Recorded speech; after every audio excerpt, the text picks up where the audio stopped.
அனைவருக்கும் காலை வந்தனங்கள். முதலில் நான் யாழ் மாவட்ட எமது மக்களுக்கு என்னுடைய நன்றியை தெரிவித்துக் கொள்ள விரும்புகின்றேன். நான் சுயேட்சையில் போட்டியிட்டு, அதாவது எமது சின்னம் மாம்பழம் போட்டியிட்டு சுமாராக உங்களால் வாக்குகள் கொடுக்கப்பட்டிருக்கின்றன. ஒரு மாதத்தில் நாங்கள் எங்களுடைய சின்னத்தை உங்களுக்கு அறிமுகப்படுத்தப்பட வேண்டியிருந்தது. நேரங்காலம் போதாது. இருந்தும் கிட்டத்தட்ட 7500 வாக்குகள் எங்களுக்கு போடப்பட்டிருக்கின்றன. எங்களுடைய சுயேட்சை தவராசா தலைமையில் தான் இருந்தது. எனவே எங்களை நீங்கள் அங்கீகரித்தமைக்கு முதற்கண் உங்களுக்கு நன்றி. நாங்கள் அந்த கட்சியை கொண்டு வர வேண்டிய காரணம் ஏற்கனவே பல தடவை நான் உங்களுக்கு சொல்லிவிட்டேன். ஒருபுறம் தேசிய கட்சியாக இருந்த தேசியம் அழிந்து கொண்டு போகின்றது. எனவே அதை தொடரப்பட வேண்டிய ஒரு சூழ்நிலை இருந்தது. அதன் நிமித்தம் நாங்கள் அதற்கு பெயர் வைத்து, கட்சி பதியாவிட்டாலும் நாங்கள் பெயர் வைத்து அதை மக்களுக்கு சொல்லி அதன் மூலம் நாங்கள் வாக்குகளை பெற்றிருக்கின்றோம். இருந்தும் எங்களுக்கு வெற்றி வாகை வந்திருக்கக்கூடிய சந்தர்ப்பங்கள் இருந்திருக்கலாம். ஆனால் ஒரு அலை ஒன்று கொண்டு போய்விட்டது யாழ்ப்பாணத்தையே. இங்கே காலங்காலமாக வருடக்கணக்கில் இருந்தவர்கள் எல்லோரும் அந்த அலையில் வீசப்பட்டு விட்டார்கள். நாங்கள் ஒன்றும் புதிதாக இல்லை. நான் ஏற்கனவே 2 தடவை நாடாளுமன்றத்தில் இருந்தவன். எனக்கு மீண்டும் நான் அன்றும் சொன்னேன், இன்றும் சொல்கின்றேன், நான் மீண்டும் வந்து இந்த நாடாளுமன்றத்துக்கு போக வேண்டும் என்ற ஒரு முனைப்பில் நான் இதற்கு செய்து கொண்டு வரவில்லை. இருந்தும் நாங்கள் எங்களுடைய தமிழ் தேசியத்தை காப்பாற்றுவதற்காகத்தான் இந்த சுயேட்சை கேட்கப்பட்டதுங்க. நாங்கள் ஆனால் பதியப்படாத ஒரு கட்சி ஒன்று இருக்கின்றது. அந்த பேரை உங்களுக்கு தெரியும், ஜனநாயக தமிழரசு கூட்டமைப்பு. அது காலப்போக்கில் நிச்சயமாக மலரும். எங்களுக்கு நீங்கள் அங்கீகாரம் தந்து விட்டீர்கள். எனவே அதை நாங்கள் முறையாக கட்டியமைத்து இளைஞர்கள் கையில் கொடுத்து அதை வளர்க்க வேண்டும். தேசியத்தை நன்றாக வளர்ப்பவர்களிடம், வளர்க்க முனைய இருப்பவர்களிடம், விருப்பமானவர்களிடம் அது நாங்கள் கொண்டு செல்லப்படும். இந்த தருணத்தில் ஒன்றை கூறிக்கொள்ளவும் வேண்டும்.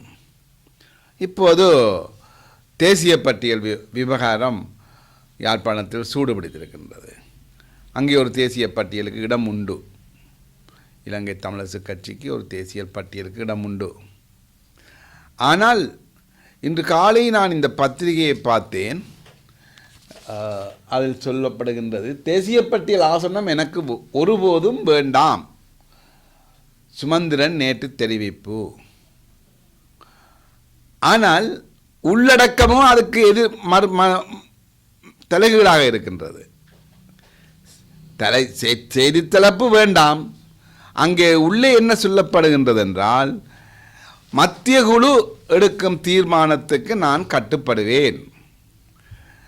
முதலில் மக்களே, நீங்கள் இந்த இலங்கை தமிழரசு கட்சி மத்திய குழுவை பற்றி நீங்கள் தெரிந்து கொள்ள வேண்டும்.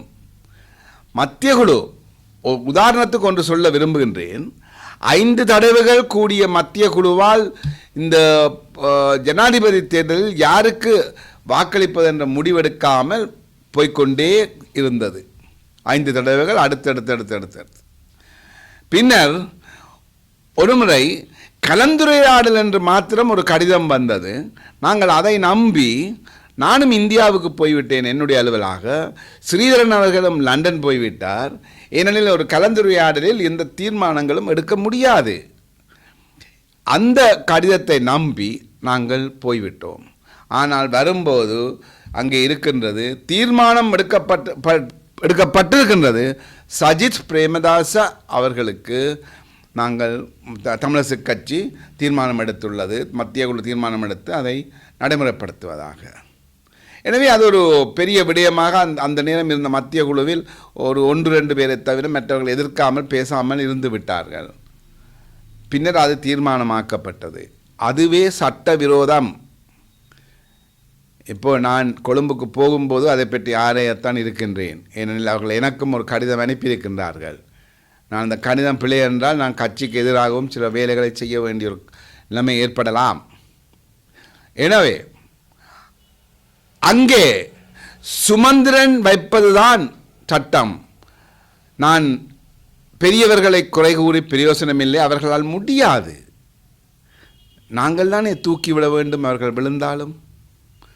முதலாவதாக மாவே அண்ணன் அவர்கள், இரண்டாவதாக பொருளாளர் கனகசபாபதி அண்ணன் அவர்கள், மூன்றாவதாக நிர்வாக செயலாளர் குலநாயகம் அண்ணன் அவர்கள், நான்காவதாக CVK சிவஞானம் அண்ணன் அவர்கள்.